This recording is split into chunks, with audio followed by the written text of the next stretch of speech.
नमस्कार दोस्तों, जय हिंद। तो कैसे आप सभी, उम्मीद करता हूँ कि मस्त होंगे, फर्स्ट क्लास होंगे। तो जैसा कि आप जानते हो मेरे दोस्तों कि मैं आपके लिए लेकर आया हूँ टारगेट बैच स्पोकन के लिए, जिसमें मैं आपको फ्री इंग्लिश सिखा रहा हूँ। चाहे वो ऑफलाइन बच्चे हो या ऑनलाइन बच्चे हो, दोनों के लिए एक क्लासेज हैं। ऑफलाइन तो बच्चे पढ़ ही रहे हैं और ऑनलाइन भी चल रहे हैं। तो यूट्यूब पे जितने भी बच्चे देख रहे हैं उन सबसे मेरी एक ही गुजारिश है कि अपने दोस्तों को ये वीडियो शेयर करिए और उनको बताइए कि फ्री में पूरा कंटेंट आपको दिया जा रहा है। जो आप पैसे से खरीद रहे थे, पेड कोर्स में खरीद रहे थे, वो सारा का सारा कंटेंट आपको फ्री में मिल रहा है। तो आप इसको देखना न भूलें। और मैं आपको इस बात का आश्वासन दिला रहा हूं कि अगर आप मेरी पूरी क्लास करते हैं तो ये मेरी पूरी गारंटी है कि आप अंग्रेजी बहुत अच्छा खासा बोल सकते हैं। ठीक है, there is no any doubt, you can not speak English very well. तो first you will have to follow my rule and my guidance, after this you can see the result. तो my dear friends, my first theme is that, यहाँ पर मेरा एक line है कि क्यों डरे, जिंदगी में क्या होगा, और जब कुछ नहीं होगा तो तजुर्बा होगा।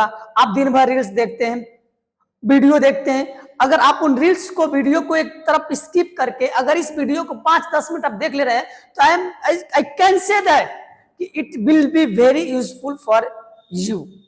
तो you have to be focus and I am going to teach you. So let's start from the beginnings and the special structure of the spokens, my dear friend.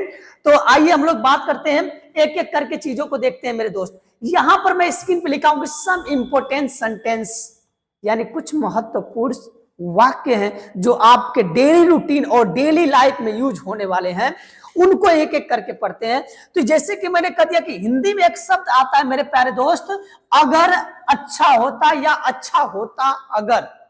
तो इस शब्द को कैसे ट्रांसलेट करेंगे, बहुत ही आसान भाषा में है। इसके लिए मैंने स्ट्रक्चर बनाया, it would have been better if, फिर सब्जेक्ट, फिर वर्ब की थर्ड फॉर्म ऑब्जेक्ट, यानी कि other word. Is that clear? Clear हुआ? चलिए, जो ऑनलाइन बच्चे हैं, जो ऑफलाइन बच्चे, वो भी बोलेंगे यस सर, समझ में मुझे आया, क्योंकि ये दोनों बच्चों के लिए है। और यहां पर मैंने बहुत ही बेहतरीन ट्रिक आपको बता दिया कि ये मेरे दोस्त यहां पर है, आई बंद नहीं हुआ है वो, ठीक है, चलने दो, ठीक है, आ जाओ ये बच्चे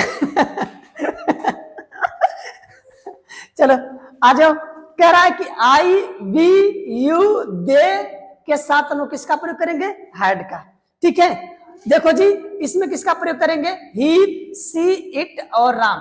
अब अगर मैं आपसे पूछूं तो मुझे गौरी बताएगी, गौरी इसे क्या बोलते हैं, कौन सा नंबर है, एक वचन है या बहुवचन? एक वचन है। और इसे क्या बोलेंगे? बहुवचन बोलेंगे। तो मेरे प्यारे बच्चों, यहां पर चाहे एक वचन हो चाहे बहुवचन, दोनों के साथ हैड का ही प्रयोग करेंगे। इतनी बात क्लियर हुई? बोलो हाँ या ना। Very good. अब यहाँ पर सेंटेंस है, मुझे लगता है कि इसको ट्रांसलेट करने में आपको मिनट भी नहीं लगे, सेकेंड भी नहीं लगना चाहिए। जैसे मैं यहाँ पर लिखा हूं, अच्छा होता अगर तुम यहाँ आ जाते। तो सबसे पहले वहां पर लिखिए, क्या लिखा है? इट। इट के बाद क्या है? वुड। It would. और उसके बाद क्या है? हैव। आप बोलते भी रहेंगे तब मुझे अच्छा लगेगा कि आपको समझ में आ रहा है। हम दोनों एक साथ बोलेंगे प्यारे बच्चों। इट वुड हैव, उसके बाद क्या है? Been. It would have been, उसके बाद क्या है? बेटर। क्या है जी? Better. It would have been better, उसके बाद क्या है? इफ। इतने लिखने के बाद दिमाग तुरंत खोलो कि सब्जेक्ट है, और सब्जेक्ट का मतलब जो कार्य कर रहा है, तुम यहाँ आ जाते। तुम की इंग्लिश यू, और यू के साथ हैड है, आने का कम होता है, कम, और यहाँ की इंग्लिश हियर। तो मेरे साथ बोलेंगे कि अच्छा होता अगर तुम यहाँ आ जाते। It would have been better if you had come here. Is that clear? Very good. अब आइए इसको बहुत आसानी से बना देंगे हम लोग। लिखो, इट वुड, उसके बाद क्या है? हैव बीन, और क्या चीज? Better if. ठीक है, तुम अपना काम करते थे, you had do did done, और अपने काम के लिए योर वर्क। योर वर्क, ये मैं आपको सेंटेंस के माध्यम से बता रहा हूं, बट आपको हिंदी नहीं बोलना है, आपको इंग्लिश बोलना है।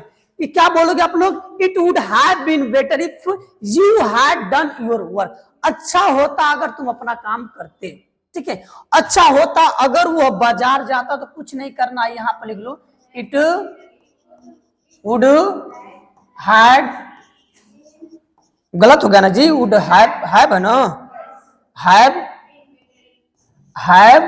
उसके बाद क्या है?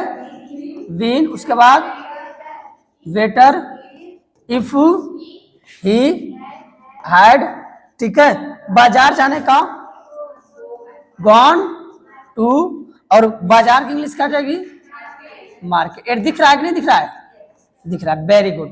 इतनी बात क्लियर हुई। It would have been better if he had gone to market. इस वाले फैन को चालू कर दो, इस वाले को, एक को, ठीक है, चलो आ जाओ। इतनी बात क्लियर हुई, वेरी गुड। अब आ जाइए, इसी का और एग्जांपल देखते हैं हम लोग। यहां कह रहा है कि अच्छा होता अगर वह ऐसा न करता, अच्छा होता अगर वह ऐसा न करता, तो क्या हम लोग लिखेंगे, बोलिए, इट, उसके बाद क्या लिखेंगे, would have been. It would have been better if he had न, he had not done such. ऐसा की इंग्लिश होती है सच। अच्छा होता अगर मैं तुम्हारे साथ रहता, अच्छा होता मैं तुम्हारे साथ रहता, तो यहां पर रहता लिखना चाहिए था, ठीक है, यहां पर रहता तो कुछ नहीं हो जाएगा, क्या बोलेंगे, it would have been better if तुम्हारे, मैं तुम्हारे ना, आई हैड लिव्ड, तुम्हारे साथ इंग्लिश विथ यू।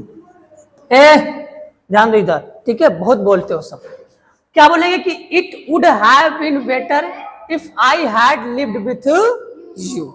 समझ में बात आई, इज दैट क्लियर।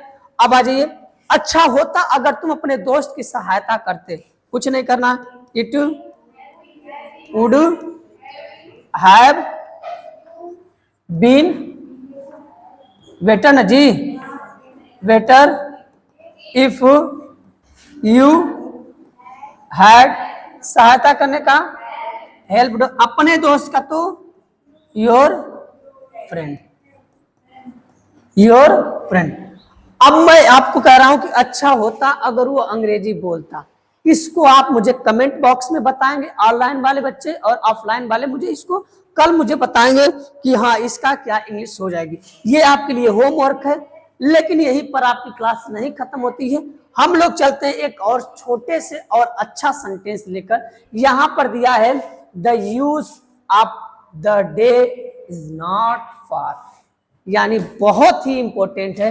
कह रहा है कि वह दिन दूर नहीं। अब इसकी अंग्रेजी क्या होती है, the day is not far. The day is not far, it mean that वह दिन अब दूर नहीं है, ठीक है।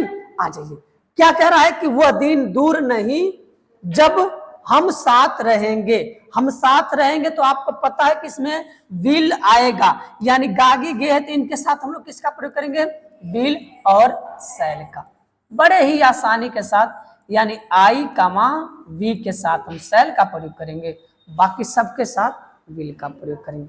Is that clear. आ जाइए, वह दिन दूर नहीं के लिए हम लोग क्या लिखेंगे, the day is not for when, ठीक है, वो सेंटेंस है तो हम साथ रहेंगे, तो वेन वी और वी के साथ शैल रहने का, लिव टूगेदर, टूगेदर,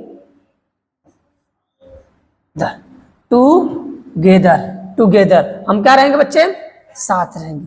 वह दिन दूर नहीं जब हम सफल होंगे, तो द डे इज नॉट, क्या चीज,